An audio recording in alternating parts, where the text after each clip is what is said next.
오늘도 값없이 베풀어 주시는 하나님의 끝없는 은혜를 누리며 승리하는 꿈미래 모든 분들이 되기를 소망합니다. 이 실패와 실수는 다릅니다. 실수한 다음에 어떻게 하느냐에 따라서 정말 실패할 수도 있고 오히려 성공할 수도 있습니다.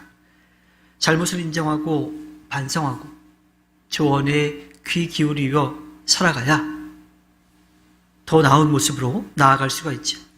이 경험을 통해 교훈을 얻고 또 실패하지 않는 방법 하나를 더 깨달을 수 있게 되기 때문입니다. 반면에 어리석은 자신을 인정하지 않고요. 자신의 잘못을 인정하지 않고 끝까지 사과하지 않으며 고집을 부리는 사람은 결국 성공한 것 같아 보여도 결과는 실패할 수밖에 없습니다. 살다 보면 부드럽게 고개를 숙이거나 한 발 물러서야 할 때가 있습니다. 이는 비겁함이 아니라 유연함, 부드러운 그런 모습인 거죠. 자신에게 잘못이 있다면 인정하고 배워야 합니다. 교정과 회복의 기회를 잡아야 하지요. 만약 그것을 놓치게 되면 그 끝은 멸망, 심판, 즉 성공으로부터 멀어지게 됩니다. 조언과 책망되어 사랑하기 때문에 해주는 거예요.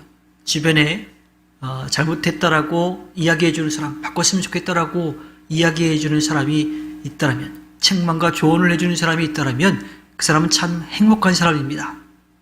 우리는 그것에 대해서 감사하며 살아가야 하고요. 우리가 바뀌어야 될 모습들이 있다면 기쁜 마음으로 바꾸며 살아가야 합니다. 그래야 더 큰 실패를 피할 수 있죠. 가난한 사람의 억울함을 들어주고요. 바르고 공평하게 재판한다면 그 왕의 권력은 오래도록 이어져 갈 겁니다. 그러나 이 일은 쉬운 일이 아닙니다. 높은 자리에 가게 되면요. 그 전에 살아왔던 그런 삶의 모습들을 잊어버리게 돼요. 주변에서 아첨하는 사람들의 이야기만 계속 들려오기도 합니다. 힘들어하고 어렵다라고 도와달라고 하는 그 백성들의 소리가 들리지 않습니다. 왜냐하면 당장 나에게 그 일들이 도움이 되지 않는다고 생각하기 때문이죠.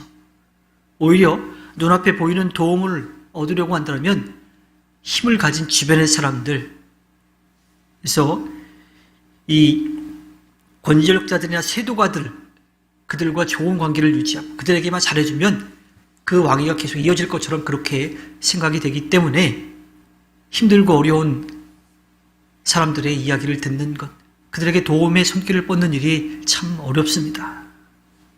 그러나 왕의 권력은요, 백성에게서 나옵니다. 지금 당장 내게 유익을 주지 않는다고 해서 백성들을 사랑하지 않고 그들의 말에 귀를 기울이지 않고 그들을 도와주지 않는다면 결국 그 왕의 권력은 오래가지 못할 것입니다. 지금 당장은 내게 유익이 되지 않는 것 같아 보여도 백성들의 눈물을 닦아주고 그들에게 도움의 손길을 내민다면 그 백성들의 지지로 그 왕의 이 권위는 또 권력은 오래도록 지속될 것입니다.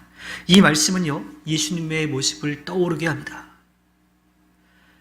이 세상의 어떠한 왕도요, 끝까지 가난하고 힘들어하는 사람들, 또 백성들의 필요를 채워준 왕이 없습니다.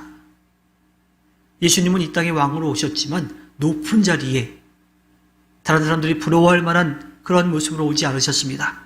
낮고 낮은 자리에, 그것도 지낼 곳이 없어서 말구 위에 누워 계셨죠.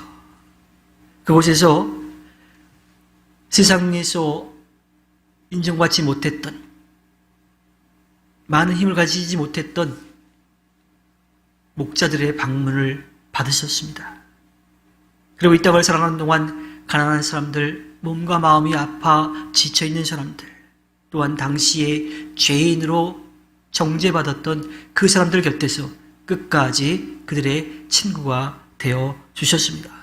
그리고 이 땅에 오신 분명한 목적, 죄로 인한 심판이 아니라 회개로, 사랑으로 용서받고 구원의 은혜를 누리도록 해주셨죠. 예수님은 이 땅에 오셔서 가난하고 힘없는 사람들의 이야기를 들어주셨어요. 그들의 기도를 들어주셨습니다. 몸과 마음이 아픈 것을 낫게 해 주셨습니다. 또한 그들이 구원의 은혜를 누릴 수 있도록 그 길을 열어주신 것, 주님만이 그렇게 하셨습니다. 그분은 우리의 왕이시고요. 우리는 그분의 다스림을 받는 국민인 거죠. 더욱이 그 관계를 넘어서 우리는 주님의 자녀가 되었습니다. 우리도 예수님처럼 살아가야 합니다. 우리에게 직접적인 도움, 또 이득을 줄 수 없는 사람들이라 하더라도 그들이 우리에게 도움을 요청한다면 기쁜 마음으로 그들을 도와야 합니다. 그들을 기쁜 마음으로 섬겨야 합니다. 그것이 예수님께서 이 땅에 오신 목적이고요. 또 우리들에게 부탁하신 일이고 마땅히 우리가 해야 될 일이죠. 그렇게 살아간다면 주님께서 우리들이 베푼 그 사랑을 분명하게 기억해 주시고 이 땅에서뿐만 아니라 영원한 하늘나라에서 우리에게 그에 맞는 귀한 은혜를 분명하게 주실 것입니다. 주님께서 허락해 주신 오늘 하루를 살아갈 때 우리가 받은 것에 감사하며 누릴 뿐만 아니라 나누고 베푸는 삶을 살아내서 이 땅에서 주님의 사랑을 전하는 꿈미래 모든 분들이 되기를 주님의 이름으로 부탁드립니다. 기도하겠습니다.